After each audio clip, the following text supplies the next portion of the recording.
Thank you so much, Trent, for meeting with me. I just wanted to talk about some pro-life questions. Yes. I know you've done a lot of work in the field. You've written books about it. Sure thing.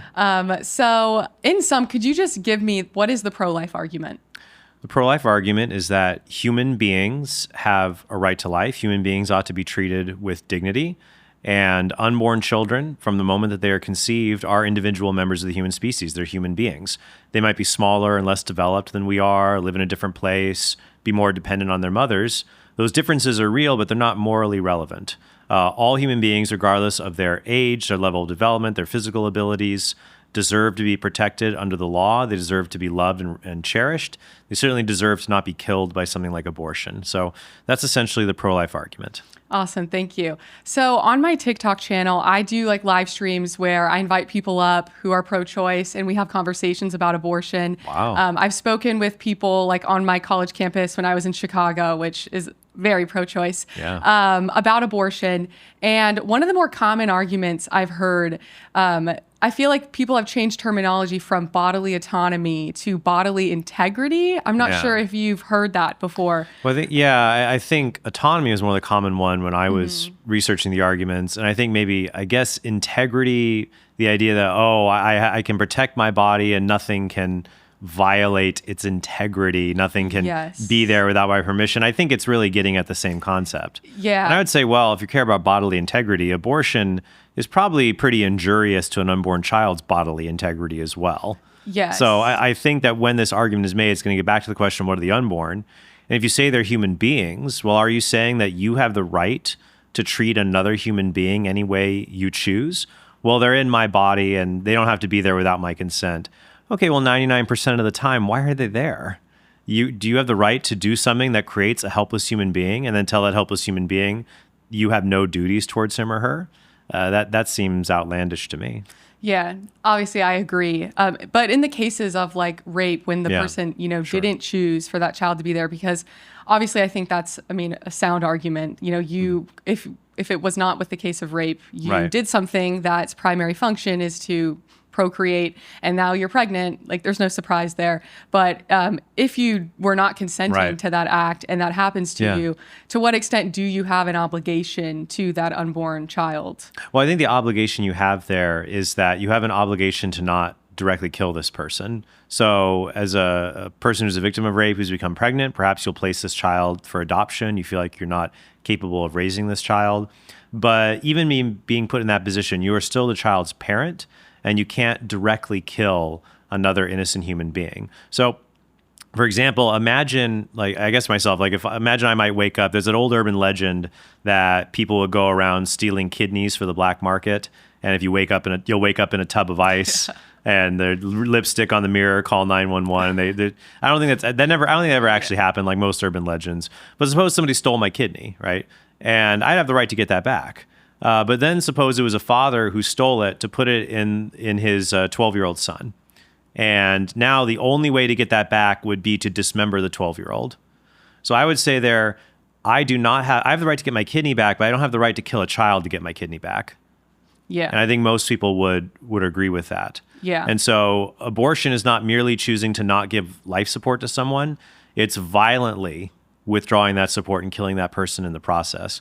Or to give you another example, suppose a woman is kidnapped, held by a man in a rural cabin, and she's raped. She escapes, and she's 9 months pregnant. And as she's escaping through the wilderness to safety, she gives birth to the child. Does she have any moral obligations to that child? Or could she just continue to walk away?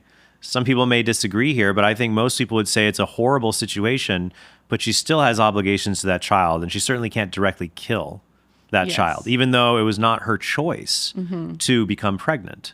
So I think that goes back to that you are a parent of the child, and this is direct killing, not merely with withholding support. Yes. Okay. Thank you.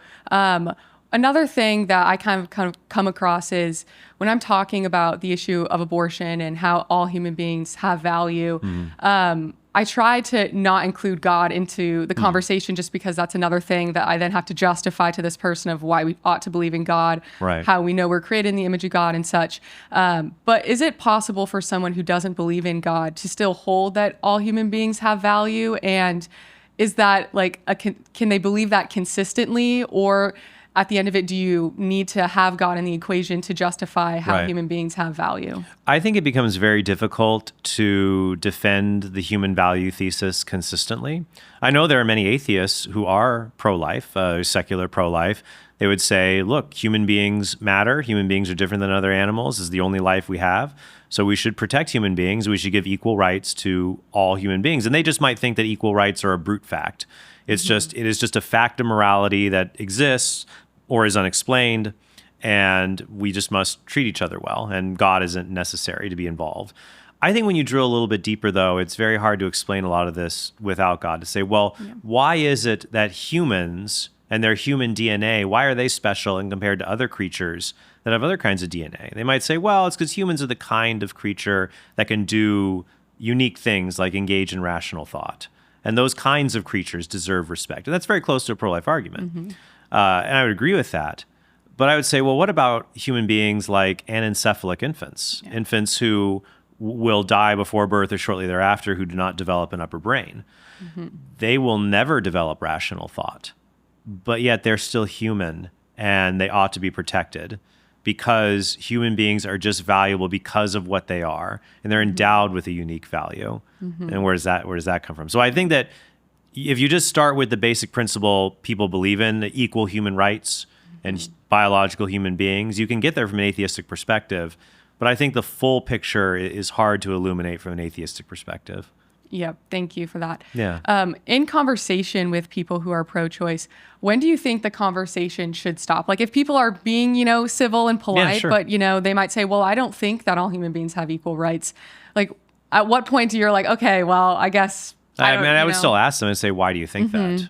Why should I believe that? It seems obvious to me there's these injustices in the world, and we base on the idea that people have rights, that race, ethnicity, sex, religion, that doesn't change your basic human rights. Why should I think age or level of ability or development should change that? I think you sometimes have to end the conversation if you're talking and you're rehashing the same points and not getting anywhere. That's where you've kind of hit a logjam or an impasse. Sometimes on the show, I'll say, I think we've hit an impasse here. But for those listening, here's the two views. Which do you think is more reasonable? And I think if the person is becoming insufferable or irritable, or they seem like they want to go, or it's rehashing the same points and you're not getting anywhere, might be time for a break. Yeah, I agree. Okay. Another question I have is, I think there's a lot of pro-life organizations who can kind of limit the pro-life and like pro-choice debate to just simply like a resource allocation idea of like, women tend to get abortion simply because they don't have the resources, whether it's like emotionally or physically, financially, to take care of this child. And if we just gave them these resources, everything would be better and abortion would be gone. What do you think the deeper issue to abortion and the pro-choice movement is, and how should we address that? Yeah, I would say that abortion is a moral problem. It's not a social problem. However, moral problems can be exacerbated by social factors. So, for example, theft is a moral problem. And people who are impoverished may have additional stressors that might encourage them to commit theft. But there are many poor people who don't steal because they know stealing is wrong. And they choose not to do that even though they're in a difficult position. And there are many people who are rich who steal not out of necessity, but out of want. Much the same way, there are many people who, while more people on the lower end of the socioeconomic perspective might choose abortion, maybe numbers-wise, the likelihood of someone choosing abortion goes up. I read a study from the Brookings Institute saying that women that made $50,000 above the poverty line were 4 times more likely to get an abortion. Wow. Because they are accustomed to a particular lifestyle and plan of life, essentially. So I think that has to be taken into account, that it's not, if you only treat it as, well, if you just gave people resources, they wouldn't have abortions. Sweden has a very generous welfare and entitlement program. Sweden has a higher abortion rate than we do. So while it can help, certainly people in difficult situations, sometimes just one little thing can help them. It really is a moral problem. Because also there are many poor people don't kill their infants when they're in a difficult circumstance. Yeah. They don't kill their infants when they lose their job or they're in a difficult circumstance because it's illegal. Yeah. And it's universally condemned. So we need to focus on the moral issue primarily. Yeah, that's great. Another question. I've run into a lot of Catholics who, claim, well, personally, I'm pro-life. I would never get an abortion if I found myself pregnant. But politically, who am I to impose my view of religion onto an entire country of people who might not be Catholic as well? So I would align with a more pro-choice political view despite my personal beliefs. What would your response to that be? I would just ask them, why are they personally pro-life? Mm-hmm. And what do you think might be their response to that? Either because they're Catholic and that's the church's stance, or because maybe they don't need the resource, like they have the resources to have their child, or maybe they might go down the whole of, well, because I think it's murder. Because if they think it's murder, then it becomes, so you're saying abortion's murder, but you don't want to tell other people that murder should be illegal. Mm-hmm. That doesn't make a ton of sense to me. Yeah. If they sidestep the question to say, well, I have resources, mm-hmm. so I wouldn't get it for that reason, then I might ask them, look, do you say you're personally pro-life? If you say personally pro-life means you wouldn't get an abortion because you could raise a child, you're not pro-life, you're pro-choice. Mm-hmm. Pro-choice means you choose to have an abortion or choose to have a child. Mm-hmm. And you're just saying, well, I would never choose to have an abortion. That doesn't make you pro-life. Mm-hmm. Pro-life means that you believe unborn children should have the choice to live. Mm-hmm. So I think I would drill down more, either to show they're inconsistent or for them to admit you're not pro-life, you're pro-choice. You don't think this is wrong. Mm-hmm. Why don't you think that it's wrong? Mm-hmm. Just get rid of that label. You're actually pro-choice, you're not pro-life.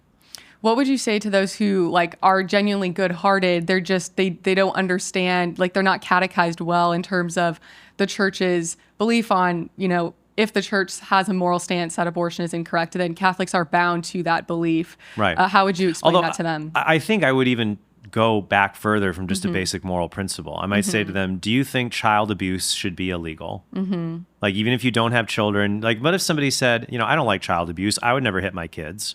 Mm-hmm. I'm not going to tell other people they can't hit their kids. Yeah. They would say that's ludicrous. Mm-hmm. And what if somebody said, the Catholic Church says you can't abuse your children, but we can't impose that on everybody. It's all about finding a parallel mm-hmm. there. They would say, well, no, child abuse is different than abortion. And I say, yeah, you're right. Abortion kills children. Mm-hmm. Child abuse only in some cases kills children. But isn't abortion the ultimate act of child abuse then to these children? Always get it back to that question to get them to answer, what are the unborn? Mm-hmm. And then to say, the Catholic Church, do you agree with the Catholic Church's teaching that all human beings should be protected under the law? All human beings should be treated with dignity? Mm-hmm. I'm sure they'd say, yeah. Mm-hmm. Well, then are the unborn human beings? Mm-hmm. Let's go from there. Where do you see the future of the pro-life movement headed? How do you think we can tackle the issue of getting abortion fully illegal instead of just, obviously Roe was overturned, but... I think we have a reckoning, and we have to come to grips with the fact that we are a much weaker movement than we thought. Yeah. I think that there's a significant number of people that I would call pseudo-pro-lifers. Mm-hmm. These are people who say they are pro-life, and they say, yeah, I'm pro-life, I'm against abortion, and they like being part of the pro-life community or the church or whatever it may be. But then when push comes to shove, when it's time to vote on a law in their state, mm-hmm. they vote against it because deep down they actually do think abortion should be legal. They just liked belonging to the pro-life crowd or the church or whatever mm-hmm. it may be. And that's hard because there are pseudo-pro-lifers, like someone who says they're pro-life but actually votes pro-choice. Mm-hmm. I don't know if there are pseudo-pro-choicers. I don't know if that person exists. Matt, mm-hmm. someone who says, I'm pro-choice, I'm for women's right to choose, mm-hmm. I'm part of this pro-choice community, and then when they get in the voting booth, they actually have a crisis of conscience and they vote to make abortion illegal. Mm-hmm. Maybe there's one person out there like that, but there's but pseudo-pro-lifers are a real legitimate problem mm-hmm. where for 50 years you could say you're pro-life and you never had to be tested because abortion was just illegal everywhere. Mm-hmm. And now you are tested. It's kind of like in the early church. You're like, oh, I'm Christian. It's easy to say you're Christian when there's no persecution. Yeah. And then when it's like, oh, okay, if you're Christian, we're going to execute you. Never mind. Mm-hmm. I'm pro-life. Oh, if you're pro-life and you say abortion should be illegal, we're not going to want to do business with you because you hate women and you're going to kill women. You're going to kill women with your vote. Mm-hmm. Oh, I don't want to do that. Yeah. So I think we have to reckon with that, and we have to continue. We also have to reckon with the fact that the world is becoming a worse place morally, mm-hmm. and people are apathetic and morally deadened and more selfish. Mm-hmm. And so they're more apt to support abortion because of that. And you look, for example, at pornography statistics in the past 10 years, how they've skyrocketed access, and people are just getting worse morally. And so they have no qualms about abortion because they're just morally dead inside. What's hard, it's like we felt like with Roe versus Wade being overturned, it's like we climbed Mount Everest. It wasn't that. It was like we climbed a part of the summit and we looked up, and now here's the big peak. Yeah. And it's like you have to take heart then and trust in God and keep climbing. What would your advice be to any like young, a lot of my audience is like teens and young adults. What would your advice to them be who they're pro-life, but they faced opposition from their friends at school or even some family members? Yeah. What's your advice to them? Be bold. Know that God loves you. He's proud of you for standing up for the truth in difficult times. Jesus said, if they hated me, they'll hate you.